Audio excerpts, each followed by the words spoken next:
do we need to unpack the standards and the competencies?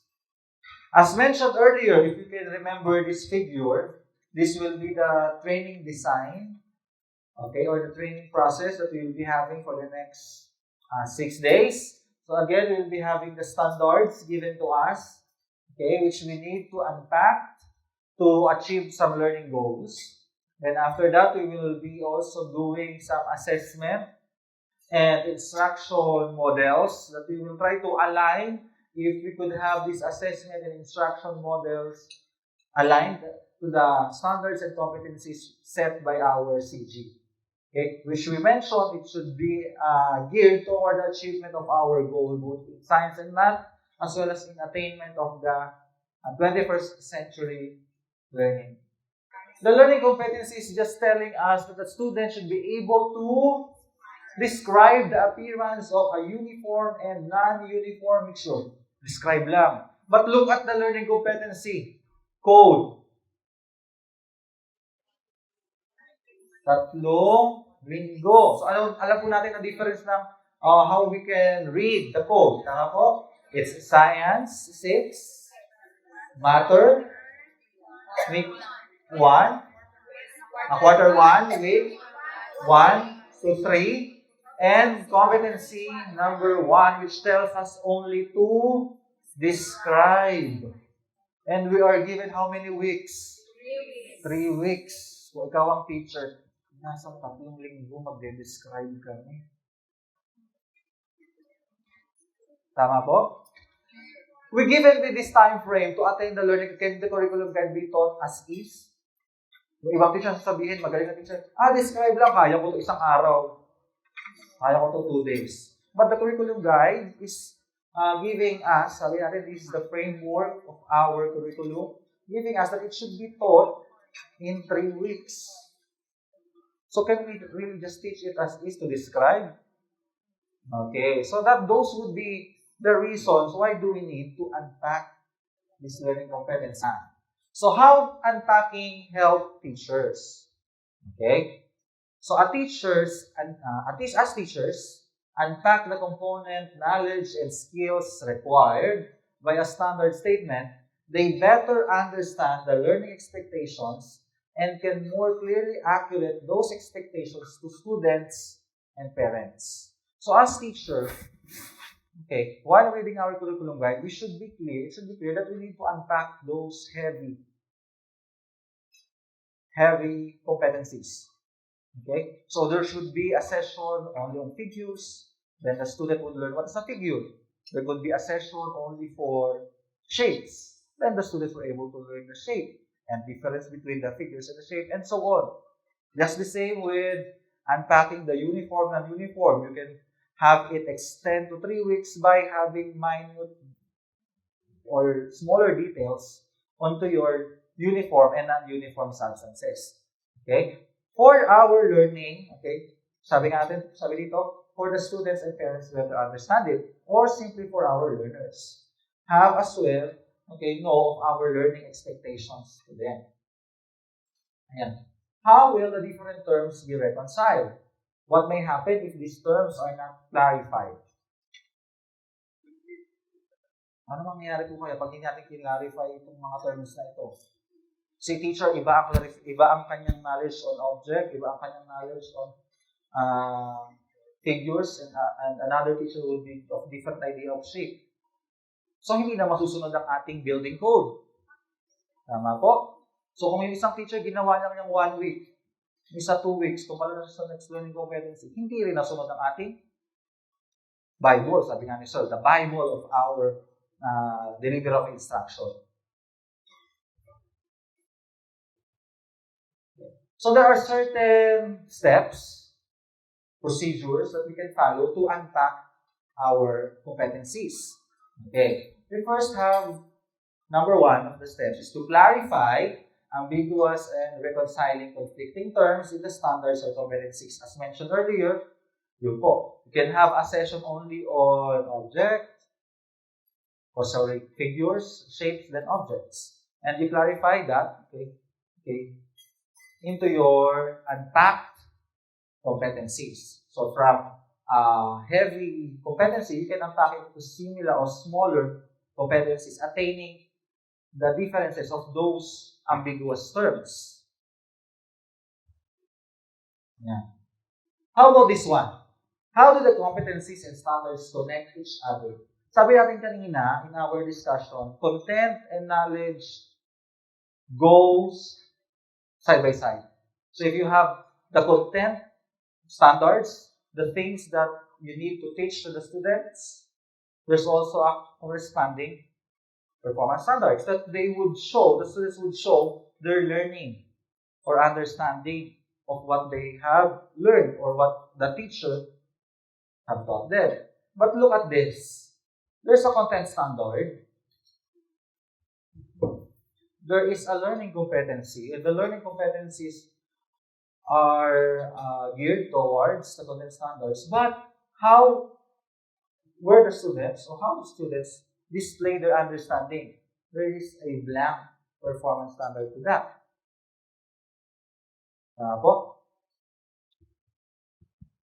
The same as on those other fields, there is a blank performance standards. What may happen if there is no explicit connection between the standards and the competencies? So para ang mangyayari, we are just teaching only them the content. There is no showcase or demonstration of the understanding if there is a lacking performance standards. So therefore, number 2 would be make an explicit connection between the standards and competencies by providing, let's say, just one session for demonstration or showing that those learning competencies were achieved. So, magbibigay po tayo ng corresponding performance standards to have a link between the two. And that would be part of, or one way of unpacking those competencies and standards.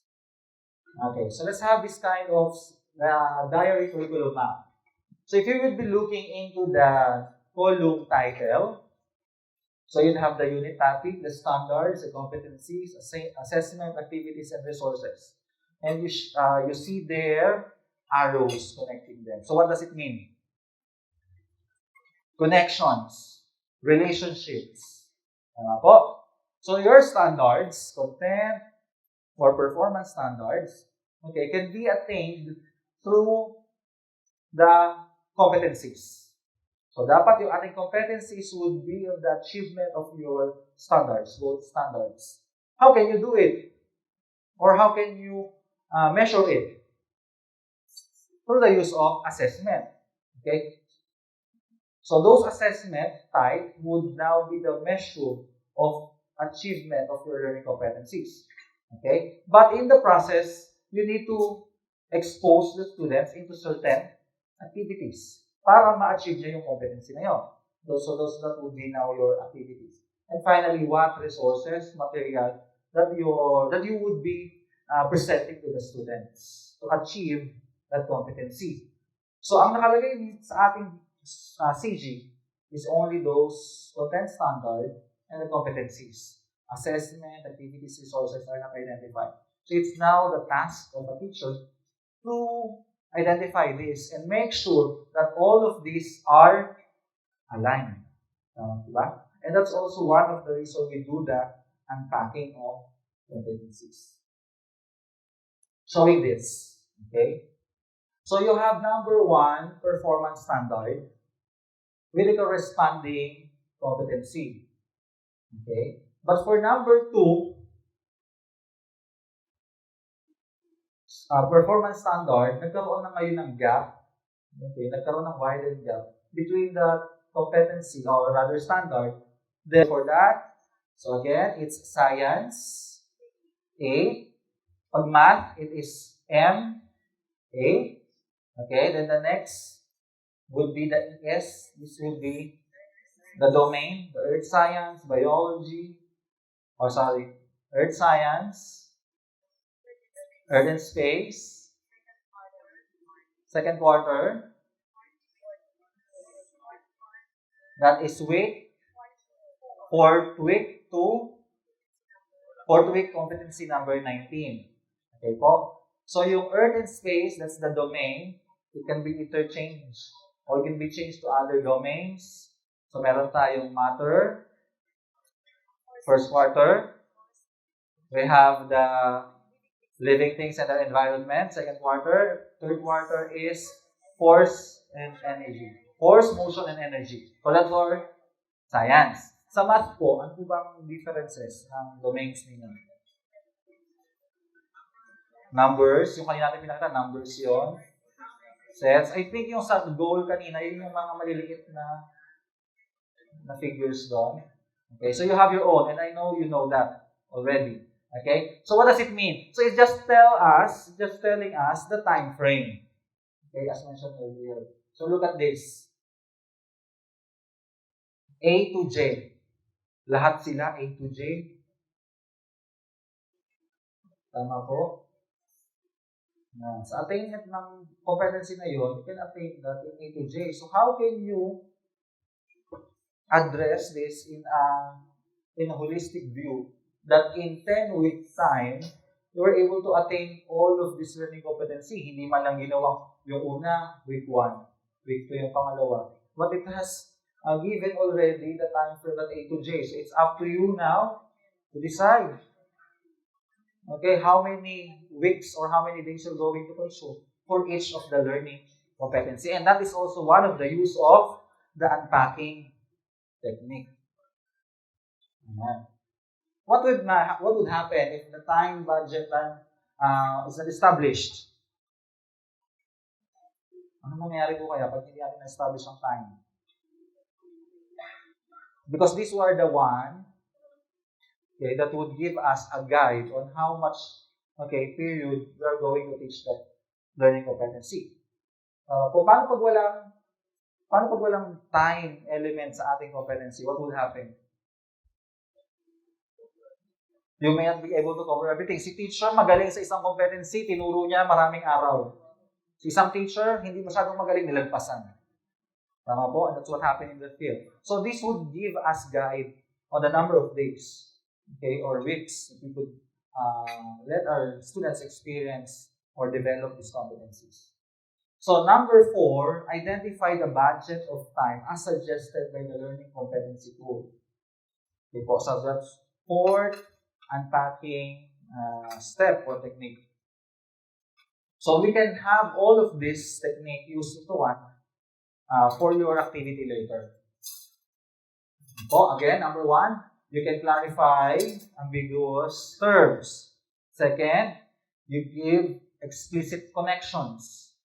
Then provide missing competencies. And the fourth one is to have the time element being taken into consideration. How about this? Given with this kind of learning competency, number 12, sabi niya, infer that living things reproduce.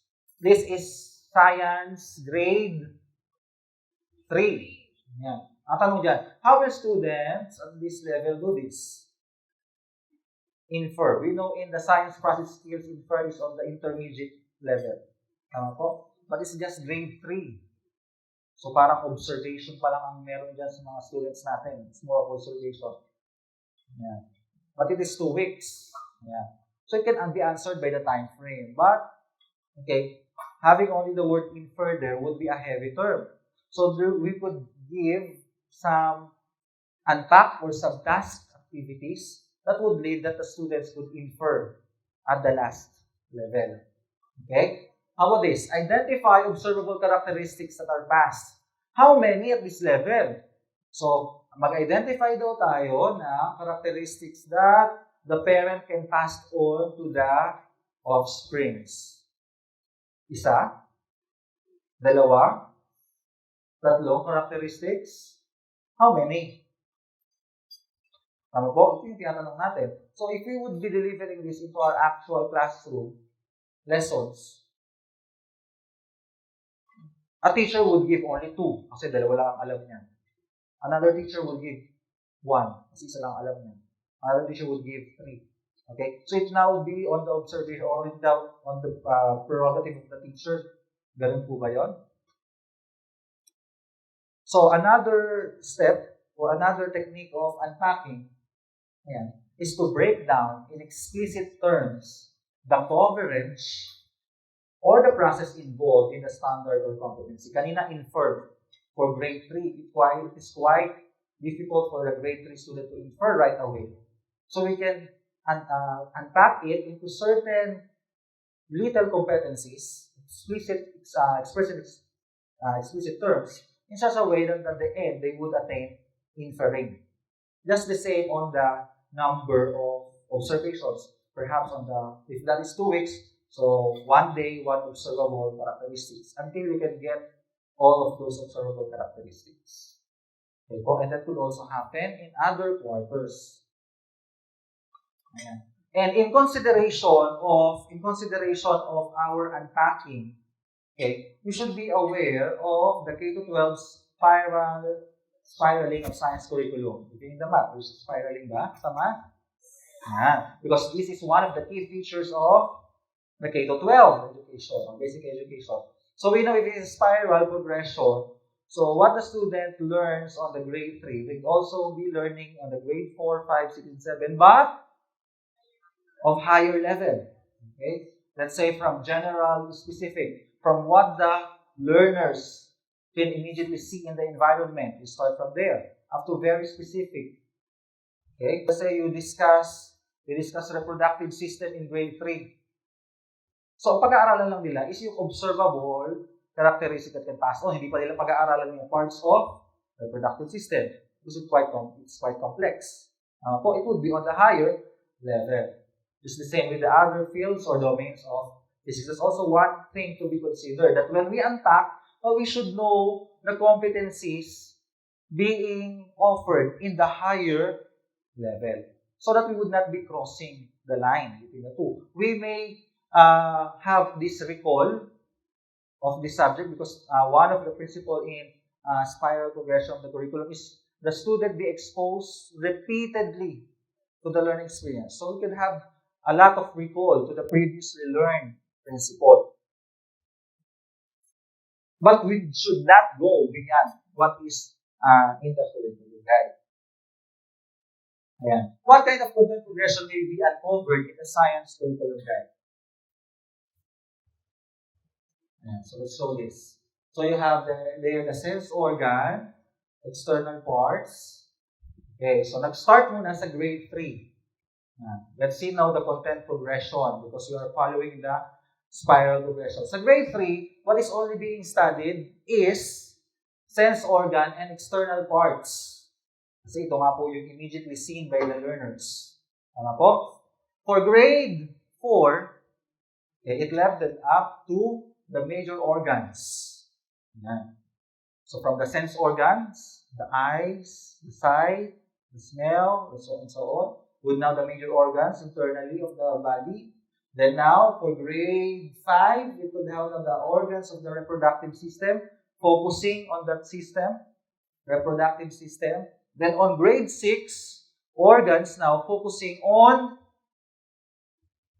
major organs or interaction among the major organs of different body systems. It would not only be for the reproductive, but as well as on, for grade 6, circulatory, respiratory, okay, integumentary, and excretory, and so on. So, nag-level up. From what they see externally, the sense organ, then you'd have the major organs that they would know, then they could classify it into a certain system, organ system, then leading to a larger idea, the system, or how this system work together. Yan po ang content progression that we should be also considering in our unpacking. Okay, so let's have this another way of representing learning progression. Okay, so for grade 3, living things. Ayan, so sabi na po natin, focus on the sense organs and how we respond to our surroundings. So grade 4 now, we have the different external senses and the internal organs. Grade 4, internal structure of human, focusing on the reproductive system. And grade 3, several organ systems and organ system following together. Is there a progression? Tama po? Na-follow po ba ang spiraling? Yan, nag-level up tayo, no? From simple to complex. Yan. So these are just the key terms. Sense organs lang for grade 3. External, internal organs. And internal organs then, important organ system.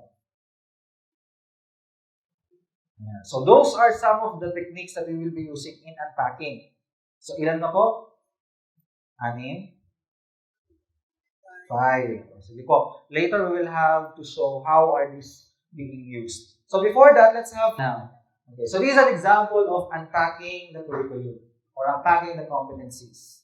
So you have here, the learners demonstrate understanding of different techniques to separate mixtures. This is on what grade po kaya? Grade 6. Yan, kasi nakalagay po sa Learning Competency Code. Okay? So the learner should be able to separate the desired materials from common local products. So kailangan makapag-separate sila. The technique or the learning competency enumerate the technique in separating mixtures such as picking, winnowing, decantation, use of magnet, sieving, filtering, and evaporation can be attained in how many weeks? 3 weeks. So yun lang lahat. Kung aaraw-arawin ko siya, meron lang akong 1, 2, 3, 4, 5, 6, 7 days. Isang linggo lang. So 7 days. 2 weeks. And 1 week and a half. But, to unpack it, kailangan ma-attain ko siya, okay, in such a way that I can use any of the techniques mentioned before. So what do you think is the technique being used there? Ang ginawa, 2, 4, 6, 8. From 1 competency, it has become 8 competencies. Na-unpack po ba? Na-unpack into 8. Tama po? Okay? But what technique being used? Technique 1? Is it technique 1? Let's say, for example, separate the components of common solid mixtures by picking. So, may picking. Then, let's say, second day or third day, winnowing. May isa-isa niya. Separate decantation. Pero yung decantation, hiniwalay pa niya. Insoluble liquids or solids and immiscible liquids.